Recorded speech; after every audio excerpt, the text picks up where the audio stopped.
Hello friends, मैं हेमंत प्रजापति आप सबका स्वागत करता हूं अपने चैनल HP केमिस्ट्री क्लासेस में। और आज हम आप सभी के लिए, जैसा कि आप देखते हैं, समावयवता पर हम बात करेंगे। तो चलते हैं हम। यहाँ हेडिंग आपके लिए डली हुई है, समावयवता है क्या। तो समावयवता की हम छोटी सी बात करें। आप देखते हैं लिखा क्या है, समावयवता अर्थात समान अवयव। समान अवयव जिनमें अवयव क्या हो, समान हो। समान अवयव का मतलब होता है आपका अणुसूत्र।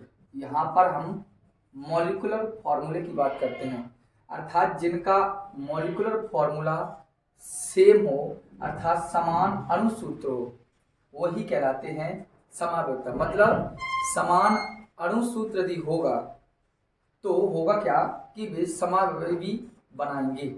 समान अणुसूत्र वाले यौगिक समावयवी बनाएंगे।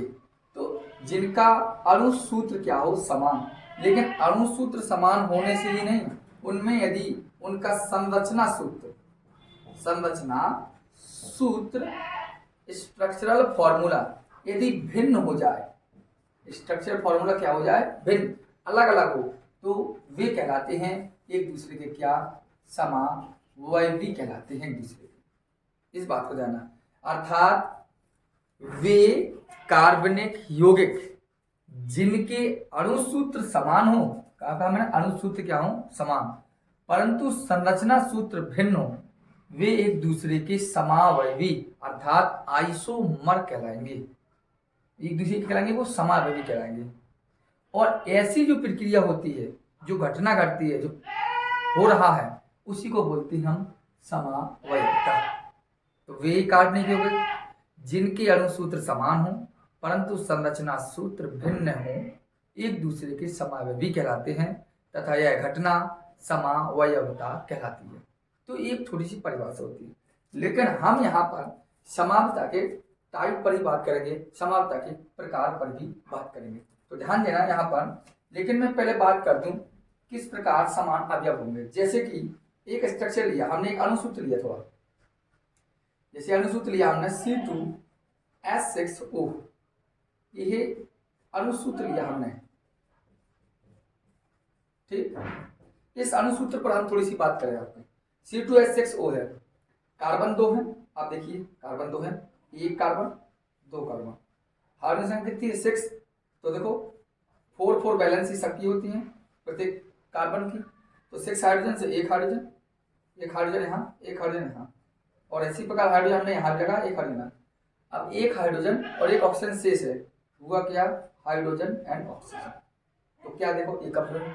इसी प्रकार यदि हम एक ऑक्सीजन परमाणु को यहाँ से लेकर यहाँ बीचों बीच प्रवेश करा दें, देखना, देखो C आपका, ये ऑक्सीजन बीचों बीच और एक कार्बन आपकी श्रृंखला, देखो हाइड्रोजन हाइड्रोजन हाइड्रोजन हाइड्रोजन, ये देखो आप। तो आप इस फंक्शनल ग्रुप से देखते क्या है कि यह एल्कोहल है, क्या है, एल्कोहल। और इस फंक्शनल ग्रुप से आप देखते हैं कि यह ईथर है, क्या है, ईथर, देखते। और दोनों में यदि आप देखें तो कार्बन 2 हाइड्रोजन 6 है टोटल, हाइड्रोजन भी 6 और ऑक्सीजन एक यहाँ तो एक ऑक्सीजन यहाँ, अर्थात अणुसूत्र दोनों का एक ही है। इसलिए हम क्या कहते हैं कि मॉलिक्यूलर फॉर्मूला सेम है दोनों का। मॉलिक्यूलर फॉर्मूला क्या है, C2H6O, बट डिफरेंस क्या है, स्ट्रक्चरल फॉर्मूला। क्या है आपका, संरचना सूत्र दोनों के अलग अलग हैं, अणुसूत्र वही है C2H6O। जब अणुसूत्र समान है और उनके दोनों के संरचना सूत्र अलग अलग हैं, इसलिए यह एल्कोहल और यह ईथर एक दूसरे के क्या है, समावयवी, क्या है, समावयवी, या जिसे हम बोलते इंग्लिश वर्ड में है आइसोमर। क्या है एक दूसरे के लिए, आइसोमर। क्यों है आइसोमर है, क्योंकि इन दोनों के अणुसूत्र, इसका भी और इसका, एल्कोहल का भी और ईथर का भी, इन दोनों का अणुसूत्र वही है, दोनों के स्ट्रक्चरल फॉर्मूला बनो। अब स्ट्रक्चरल फॉर्मूलों में डिफरेंस कहाँ आया, यहाँ एल्कोहल दिखाता है, यहाँ ईथर, इसलिए हम इसको कह सकते हैं कि फंक्शनल आइसोमेरिज्म है ये। क्रियात्मक समावयवता है। क्यों? क्योंकि यहाँ पर एल्कोहल बताता है, यहाँ ईथर बताता है, तो क्रियात्मक समूह में भिन्नता आई ना। जब क्रियात्मक समूह में भिन्नता हो तो इसे हम बोलते हैं क्रियात्मक समावयवी। क्या बोलते हैं इसको?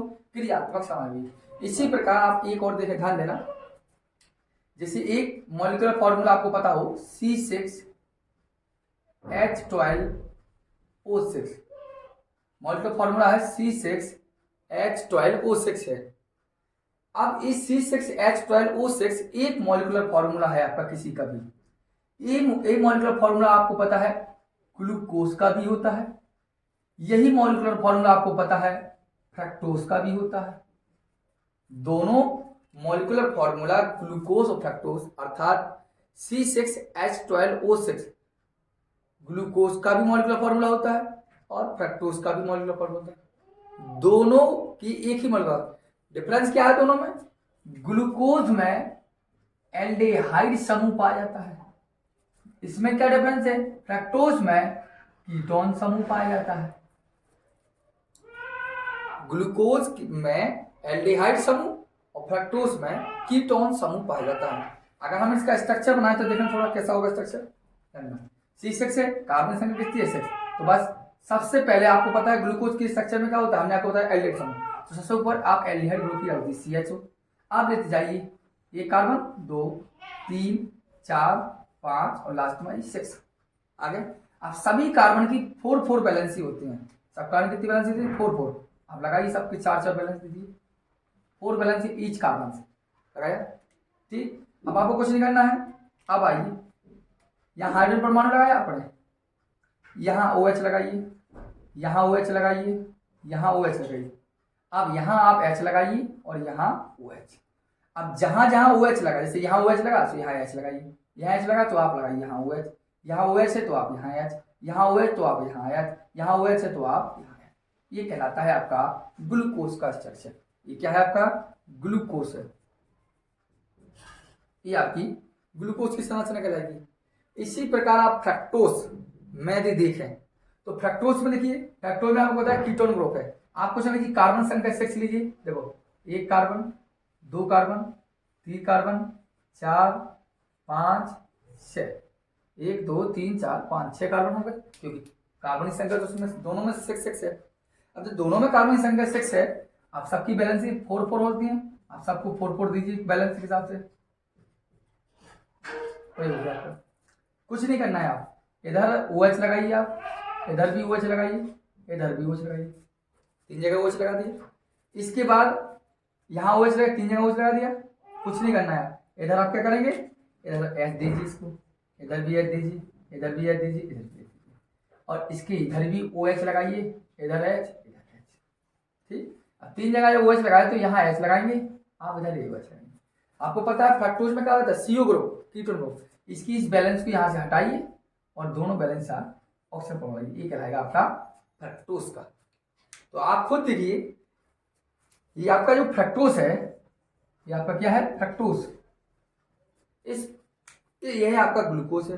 तो आप ग्लूकोज और फ्रक्टोज दोनों का स्ट्रक्चर देखिए, दोनों का स्ट्रक्चर डिफरेंस है बट मॉलिक्यूलर फॉर्मूला सेम है। इसलिए ग्लूकोज और फ्रक्टोज ये दोनों क्या है? एक दूसरे के समावयवी हैं। एक दूसरे क्या है? समावयवी हैं, मतलब एक दूसरे की आइसोमर कहलाएंगे। क्यों कहलाएंगे? आप समझ रहे इस बात को, क्योंकि ये दोनों ही की अणुसूत्र यही है, संरचना सूत्र दोनों का अलग अलग है। यही मैंने आपको बताया कि समावता का मतलब होता है क्या? जिनका अणुसूत्र समान हो, संरचना सूत्र भिन्न हो, एक दूसरे के समावयवी कहलाएंगे, और यह घटना समावयवता। जिस प्रकार अणुसूत्र C2H6O लिया, इसमें आपने देखा एक मैंने एल्कोहल बना के समझाया आपको, एक ईथर, तो संरचना सूत्र दोनों के अलग हैं, दोनों बने किससे हैं? C2H6O से, इसलिए भी समावयवी। इसी प्रकार हमने एक फॉर्मूला लिया C6H12O6, यही ग्लूकोज का होता है, यही फ्रक्टोज का होता है। ग्लूकोज में एल्डिहाइड ग्रुप पाया जाता है, फ्रक्टोज में CO ग्रुप पाया जाता है। अब दोनों का मैंने स्ट्रक्चर बना के दिखाया आपको, एक ग्लूकोज का बनाया गया, फ्रक्टोज का। बट ग्लूकोज फ्रक्टोज में डिफरेंस क्या है? यहाँ ग्लूकोज में पाया था एल्डिहाइड समूह और फ्रक्टोज में पाया जाता है कीटोन समूह, दोनों में डिफरेंस था। तो स्ट्रक्चर दोनों के अलग अलग है, ये अणुसूत्र समान है, इसलिए समावयवी कहलाते हैं। अब आप इनको लिख लीजिए या स्क्रीनशॉट लीजिए, जो भी आपको सही लगे।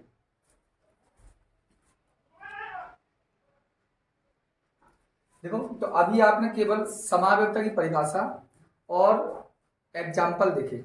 अब हम बात करेंगे टाइप ऑफ आइसोमेरिज्म की, अर्थात समावयवी के प्रकार कितने होते हैं, समावयवता कितने प्रकार की होती है।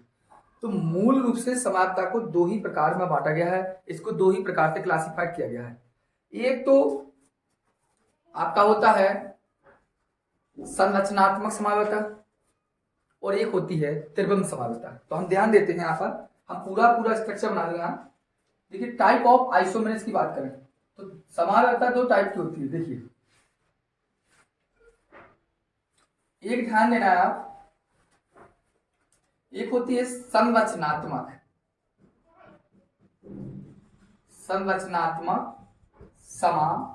समावयवता, जिसे हम बोलते हैं स्ट्रक्चरल आइसोमेरिज्म।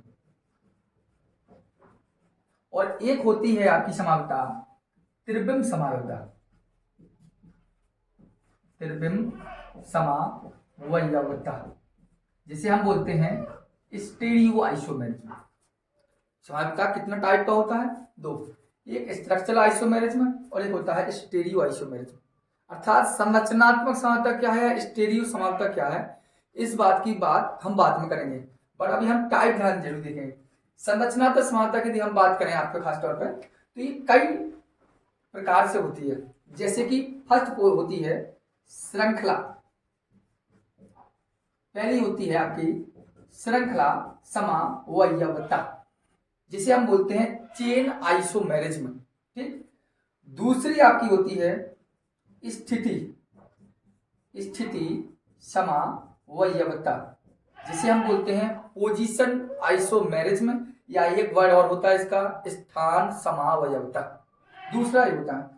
तीसरी की बात करें हम तो होती है आपकी, जो हमने आपको एग्जाम्पल समझाया अभी थोड़ी देर पहले, क्रियात्मक समावयवता। क्रियात्मक समावयवता को बोलते हैं हम फंक्शनल आइसोमेरिज्म। और फंक्शनल आइसोमेरिज्म की जस्ट बाद होती है एक और समावयवता, जिसे बोलते हैं हम मध्यावयवता, मेटामेरिज्म। और लास्ट होती है आपकी चलावयवता, जिसे बोलते हैं टोटोमेरिज्म। ठीक, chain isomerism, position isomerism, functional isomerism, metamerism and tautomerism. ये जितनी 5 लिखी, ये सभी की सभी आपके स्ट्रक्चरल आइसोमेरिज्म के अंतर्गत आती हैं। अर्थात यहाँ पर सभी में जो डिफरेंस होता है वो केवल संरचना में होता है, इसलिए सभी संरचनात्मक समावयवी कहलाते हैं। और यहाँ पर जो बात होगी त्रिविम समावयवता की, जैसे त्रिविम समावयवता केवल दो पार्ट, एक होता है प्रकाशिक, जिसे बोलते हैं ऑप्टिकल, प्रकाशिक समावयवता, ऑप्टिकल आइसोमेरिज्म, और दूसरी होती है ज्यामिति समावयवता, जिसे बोलते हैं जियोमेट्रिकल आइसोमेरिज्म। ठीक, तो ये होती है आपकी जियोमेट्रिकल आइसोमेरिज्म और ये होती है ऑप्टिकल आइसोमेरिज्म। इस बात को आप ध्यान।